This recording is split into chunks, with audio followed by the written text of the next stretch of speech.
Bismillahirrahmanirrahim. Assalamualaikum warahmatullahi wabarakatuh. Alhamdulillah wassalatu wassalamu ala habibina wa syafi'ina rasulillah wa ala alihi wa sahbihi wa man wala wattaba'a hudah wa ba'd. Allahumma akhrijna min dhulumatil waham wa akrimna binuril fahm waftah alayna bima'rifatil ilm wassahil akhlaqana bil hilm waj'alna mimman yastami'una al-qawl fayattabi'una ahsana. Subhanaka la ilma lana illa ma 'allamtana innaka antal alimul hakim. Wala haula wala quwwata illa billahil aliyyil azim.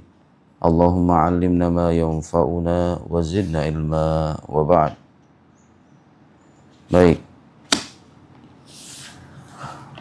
Terakhir kita membahas tentang kisah wafatnya Abu Thalib, paman Nabi sallallahu alaihi wasallam. Sekarang saya akan membacakan percakapan terakhir. Dengarkan baik-baik. Percakapan terakhir Nabi Muhammad sallallahu alaihi wasallam dengan pamannya sebelum meninggal. Mari kita baca. Di sini disebutkan hari Jumat 15 Muharram 31 Agustus 619 Masehi.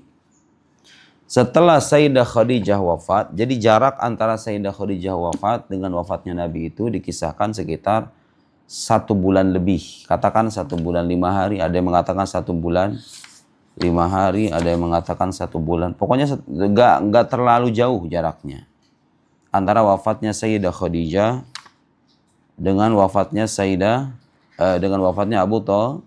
Abu Thalib. Taib.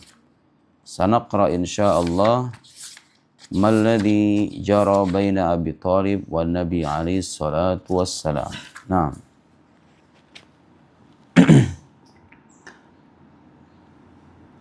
Ketika orang-orang Quraisy tahu bahwa Abu Thalib sudah terbaring sakit, dengarkan baik-baik.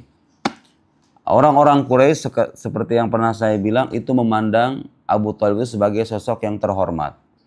Jadi Abu Thalib juga sengaja tidak masuk Islam supaya melindungi Nabi dari gangguan orang-orang Quraisy. Ketika mereka sudah tahu Abu Thalib sudah sakit keras, dia mau menjelang wafat, mereka kemudian punya ide. Gimana kalau kita utus sebagian orang di antara kita untuk bicara dengan Abu Thalib?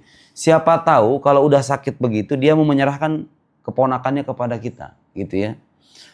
Jadi ide dari mereka, orang-orang kafir Quraisy ini bersekongkol untuk bernegosiasi kembali kepada Abu Thalib.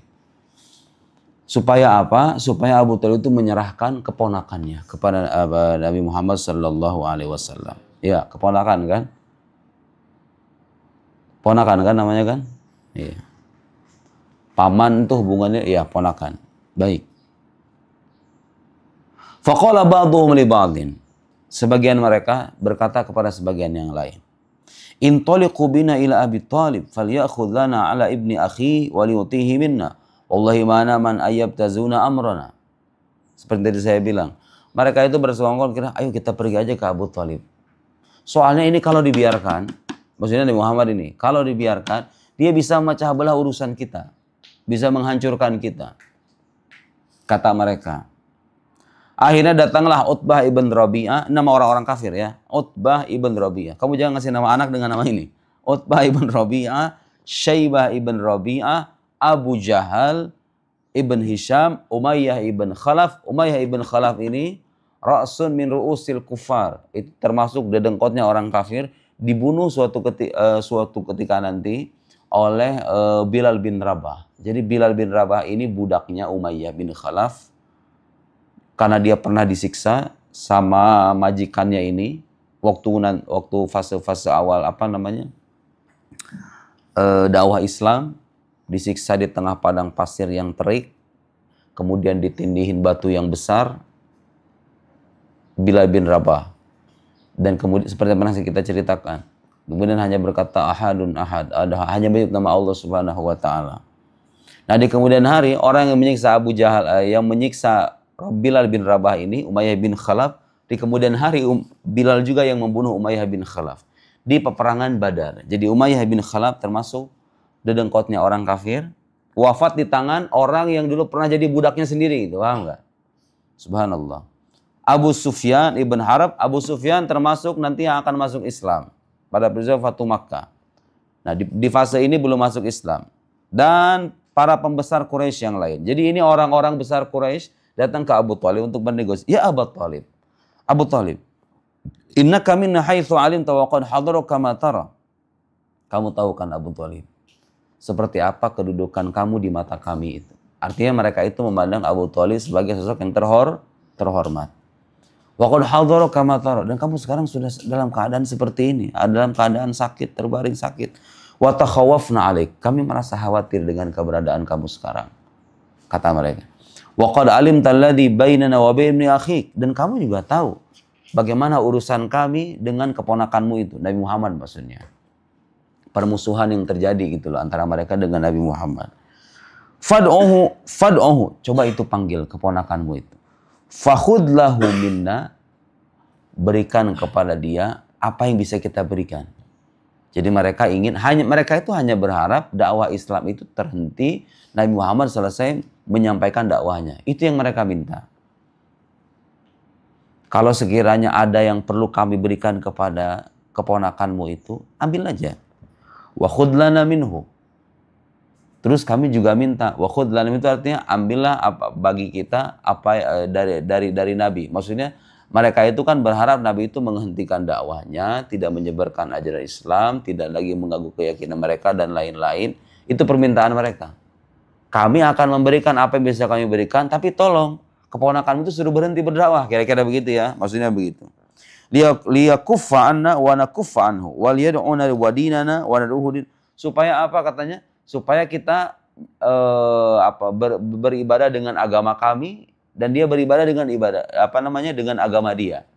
Jadi mereka itu sudah sampai pada tahap tidak punya cara lain karena berbagai cara sudah ditempuh, orang Islam semakin banyak, ya kan? Mereka berharap gini aja. Udah gini aja. Yang penting keponakanmu itu ya menyembah Tuhannya sesuai dengan agamanya, kami menyembah Tuhan kami sesuai dengan agama kami.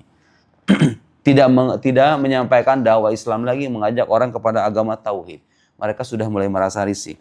Faba'atha Abu Thalib. Abu Thalib kemudian manggil seseorang supaya mendatangkan Nabi sallallahu alaihi wasallam. Faba'atha Abu Thalib ila Rasulillah ayyatiyahu.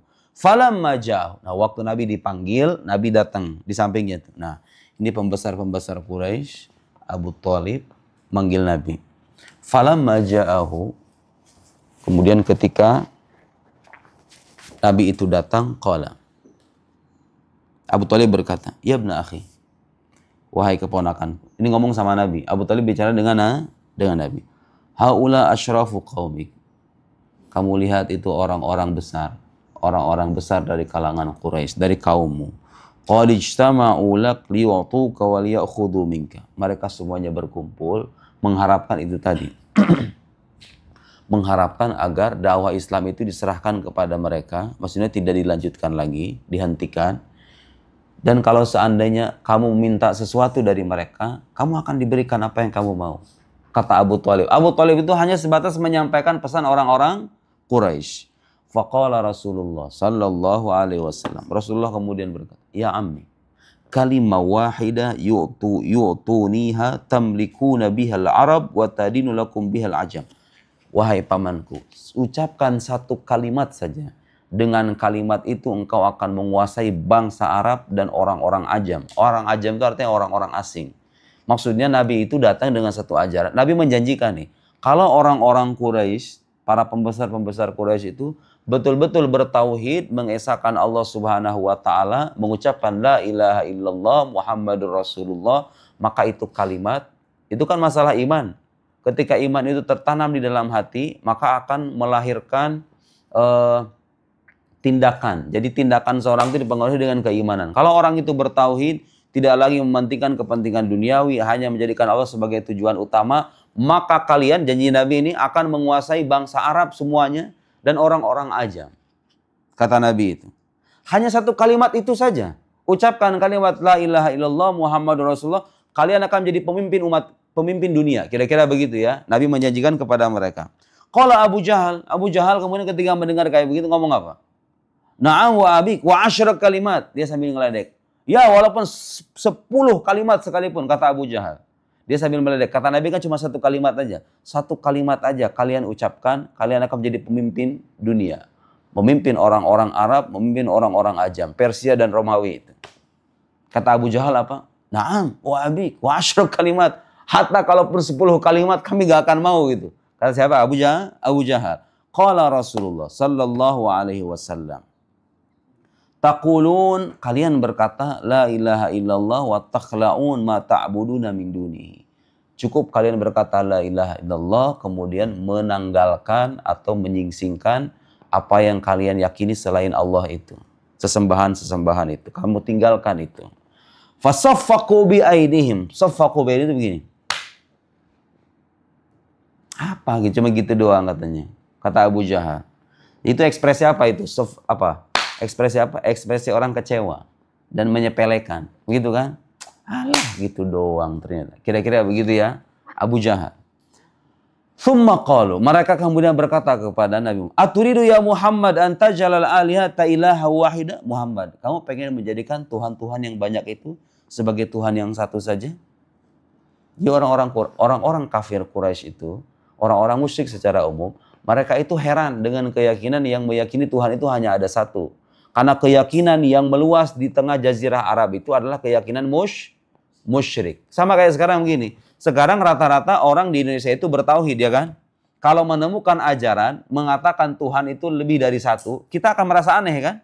Nah orang Arab dulu itu begitu. Orang Arab dulu ajaran yang meluas di tengah jazirah Arabia itu ajaran musyrik. Nabi Muhammad datang dengan ajaran yang mengatakan Tuhan itu hanya ada satu. Kamu ingin menjadikan Tuhan yang banyak itu sebagai satu Tuhan saja? Inna hadza amrun ajib. Ini sesuatu yang aneh, sesuatu yang asing.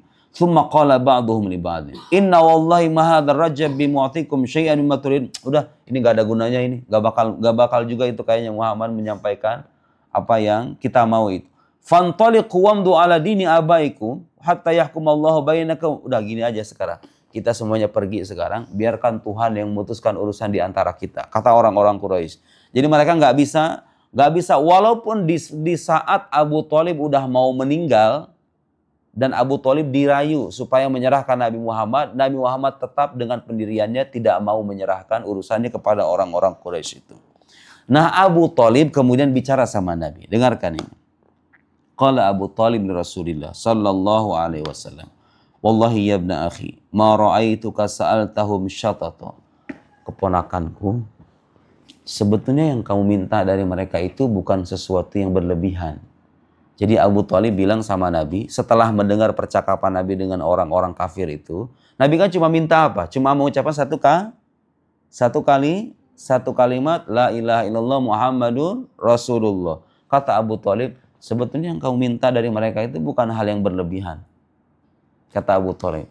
Seolah-olah Abu Thalib itu sebetulnya tidak memandang masalah itu.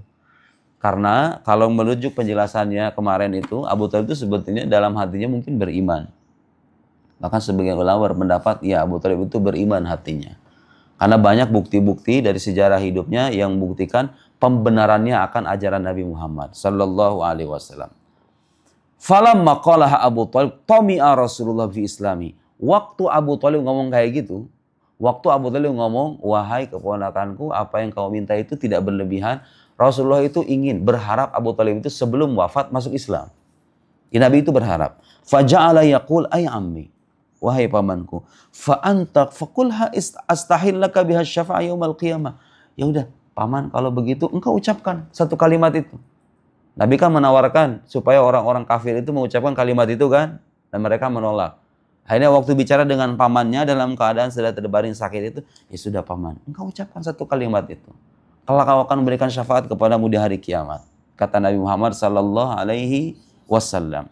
Falamma ra'a hirsa Rasulillah alaihi, waktu Abu Thalib melihat Nabi itu berharap dia masuk Islam, Abu Thalib bilang begini. Nah ini yang saya bilang kemarin. Abu Thalib itu tidak masuk Islam bukan karena mengingkari ajaran Nabi Muhammad, tapi karena khawatir Nabi Muhammad diganggu sama orang-orang Quraisy. Kata Abu Thalib, ya ibna akhi, wallahi laula makhafata subbah alaik wa ala bani abik min ba'di wa anta dhunna Quraisy anni innama qultuhu jaza'an minal maut la qultuha La aquluha illa liya'surraka biha. Kata Abu Thalib, nah ini sebagai bukti bahwa Abu Thalib itu sebetulnya menyembunyikan keimanannya, tidak menampakkannya dengan dua kalimat syahadat. Kata Abu Thalib, wallahi ya ibna akhi, demi Allah wahai keponakanku, kalau bukan karena takut apa? Takut engkau dicaci maki.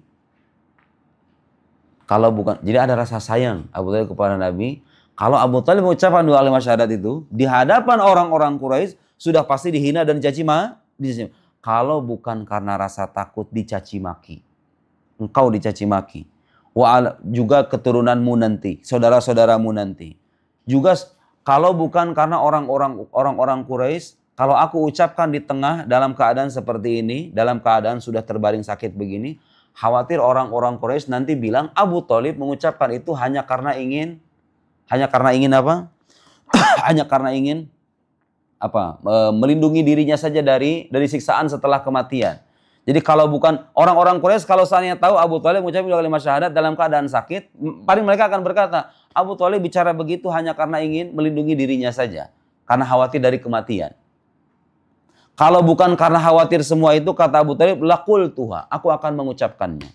Jadi Abu Thalib sebetulnya dalam hatinya tidak ada rasa berat mengucapkan dua kalimat syahadat, hanya saja khawatir Nabi dicaci maki, khawatir nanti orang-orang Quraisy mengira Abu Thalib itu masuk Islamnya pura-pura gitu loh, takut mati doang, paham gak? La aquluha illa li'asurraka biha. Dan aku pun kalau mengucapkan dua kalimat itu, kalimat syahadat itu, aku mengucapkannya semata-mata untuk menyenangkanmu, membuat Nabi Muhammad senang sallallahu alaihi wasallam. Setelah Abu Thalib kalimat terakhir yang diucapkan. Kemudian di hari selanjutnya, di sini disebutkan hari Sabtu 16 Muharram 1 September 619. Wa fi hadarat Abu Thalib al-wafa wa indahul Abbas. Abu Thalib dalam keadaan sakaratul maut, di sampingnya ada Abbas. Abbas itu siapa? Abbas bin Abdul Muttalib. Siapanya Nabi? Pamannya Nabi. Nah, kamu belajar sirah jadi tahu paman Nabi itu ternyata nggak cuma Abu Lahab, nggak cuma Abu Thalib, tapi Abu siapa? Abbas bin Abdul Muttalib. Siapa lagi? Hamzah bin Abdul Muttalib.